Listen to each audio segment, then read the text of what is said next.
Hello and welcome to Acceleration Learning. My name is Kevin Kavanagh and I'm here to bring you through a fast track guide to Facebook marketing and understanding Facebook in more detail.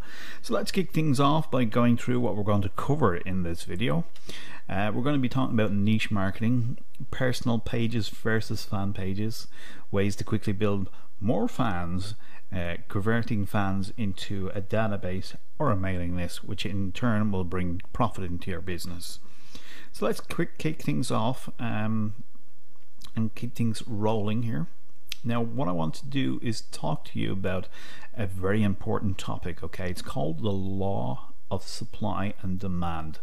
Now most people, when they start out in the internet marketing field through internet marketing or Facebook marketing, they miss this point, and I have to put my hand up, I was a victim of this myself, and I didn't understand the law of supply and demand. So therefore I built stuff in an area where there was no market. So what we're going to do is follow that right now and bring you through some of the steps so that you position yourself in a profitable niche within the market. Step one is very simple. It's position yourself in the profitable niche, as we said. Now there is ways of doing that, and the way for you to start out doing this is looking, let's say for example that you're in the health and fitness market.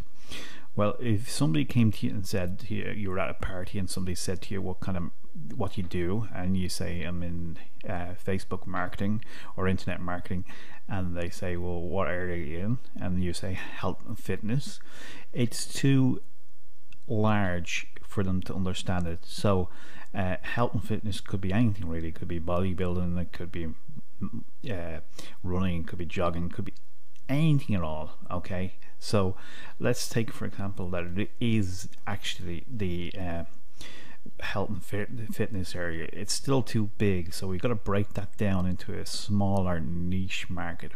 So we look at that again and we say we're in the health and fitness market. Okay, so what area are we in? Okay, so let's say that we're in the weight loss area. So we look at weight loss area and we think to ourselves, well, that's a little bit clearer in our mind where we want to go. So now we've got the weight loss area. Okay, health and fitness, weight loss. Now what we want to do is have a little break around, or look around, sorry, I should say, to being a little bit more specific in relation to that. So what we're going to do is we're going to look at this and say to ourselves, well, how about I set myself up in business, build a fan page on Facebook around how to lose weight in 8 weeks.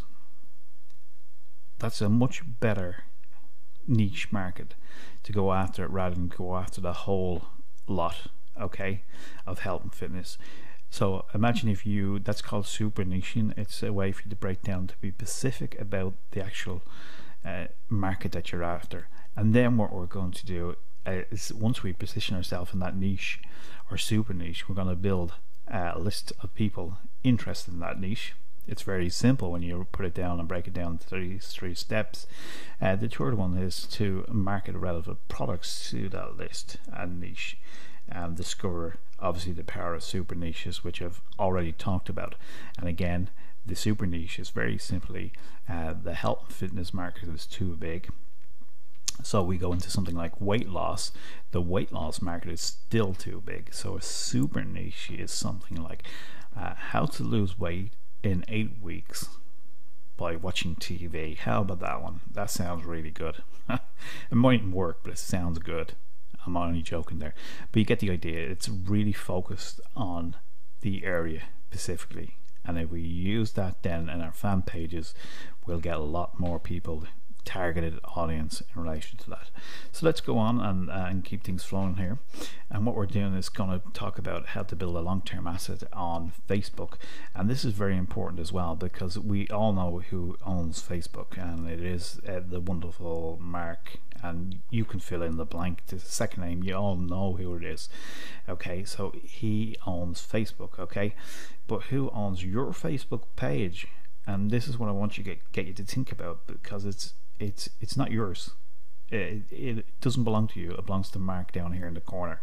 Okay, Mark is the owner of it. Okay, it's not us at all. So we need to be very careful and understanding that we have to abide by the Facebook rules and guidance and regulations and everything like that.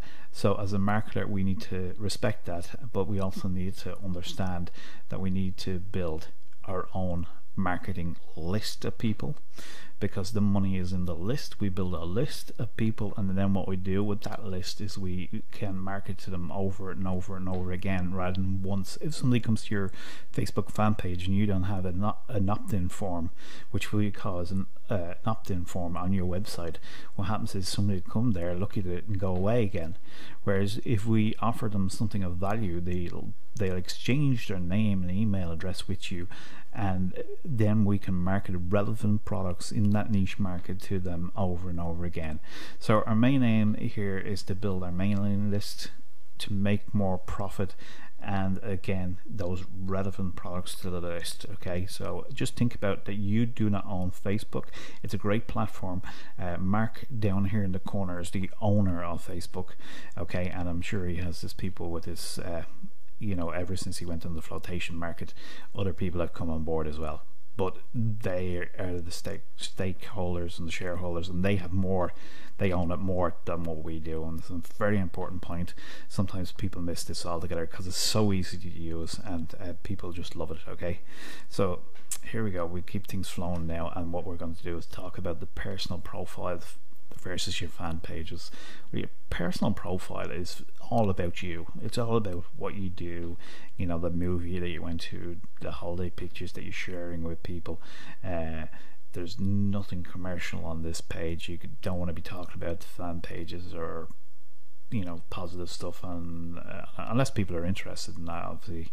But try and keep that fresh, and try and keep that as just your information, what you did, where your holidays were, that kind of stuff, and your friends that that you have here. These are your friends on these pages, so you can talk to them like you would normally do of what they're doing, how's your holiday, that kind of stuff. So keep it simple, keep it like that.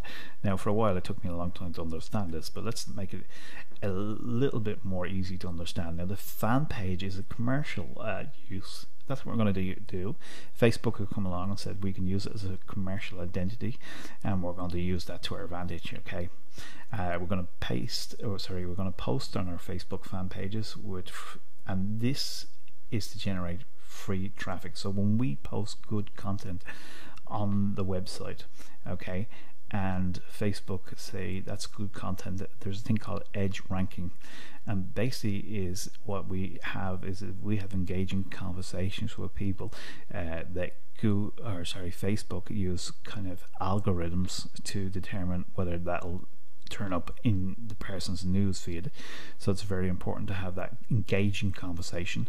You'll also know that pictures are good because they spark off that conversation and way to go. So you'll see a lot of people posting pictures on Facebook. Questions and pictures are good for this here.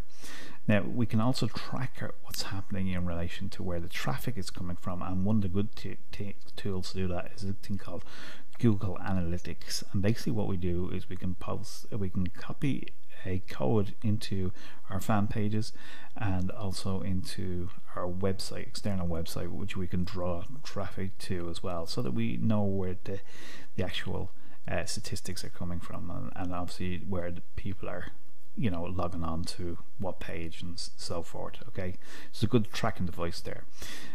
Posting on your news feed will appear on your friends feed of your link, therefore encouraging you to click through. So when I post on somebody else's news feed on my fan page, what happens is I leave something behind. I leave a tag behind, which if you put your mouse over it will actually become larger than just somebody posting as a personal person. So therefore I have the added advantage in that, and what we're doing here is driving traffic back to our own pages. So our fan page, remember, is just the business side of Facebook, and if you can keep it like that within that niche market, keep it like that. There's no point in putting positive quotes on a fishing niche. It doesn't work.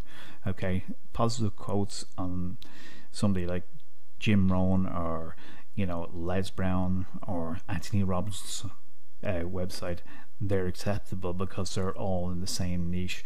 You don't want to be posting about DJ stuff on say a gardening wall, because that's not relevant. It's not even going to do anything. It's just going to annoy people. So make sure that you keep that on board as well. So let's move on. Quick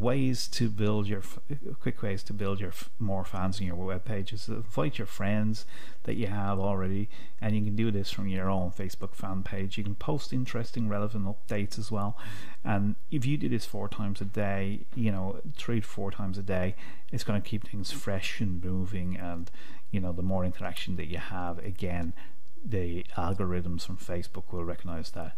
Okay, have a link to your fan page on your website.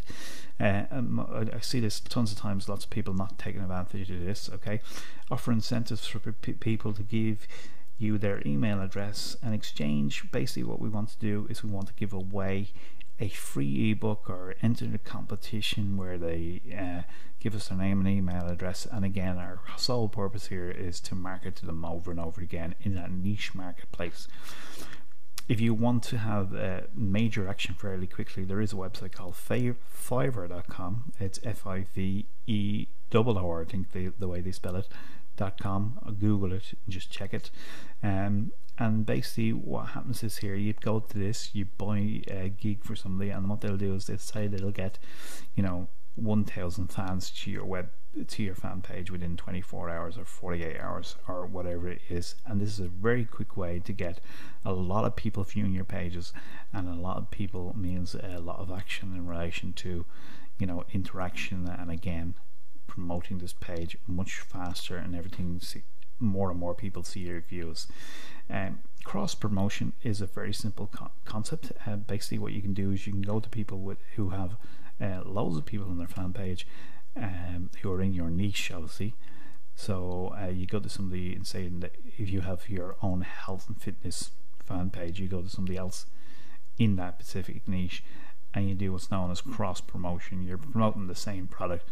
You promote my link and I'll promote your link. It's very simple. Okay, if you're going to use Facebook ads, there's a word of warning here. They do cost a lot of money for you to get through.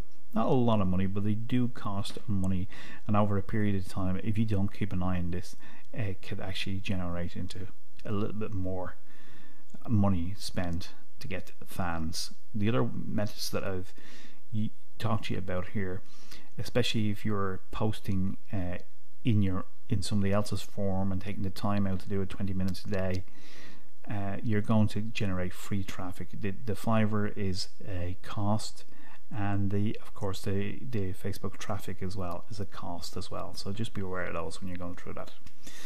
Now this is kind of like how the whole thing works for you. Over here we have the Facebook fan page itself. Okay, this can be within the particular niche market itself. So this is the fan page, and this is what's known as the opt-in box. And basically what this is basically a form on your website or your Facebook fan page, and we're giving away the ebook here or something of value. And once we do that, they'll go to what's known as an autoresponder. An autoresponder is set up for a way that you could email people directly over a period of time. It can be up to a year of emails with information from your business, basically. And one of the greatest things that we've come across and most effective ways of doing that is through organizing yourself in a newsletter. A newsletter basically has value. It offers valuable information. It gives the people the opportunity to build a relationship with you. And if you go back to the whole thing of Facebook marketing and stuff like that, it's all about the people themselves that are on board. Okay, so it's a social aspect of the business. Now it's I've been talking for about 14 minutes at the moment, 14 and a half minutes, and I'm quite aware that I'm going to run out of time here. I like to keep these within 15 minutes. So what I'm going to do right now is I'm going to stop this video here, and I'm going to start another one for you a little bit later on. So I'll talk to you again very soon. Bye for now.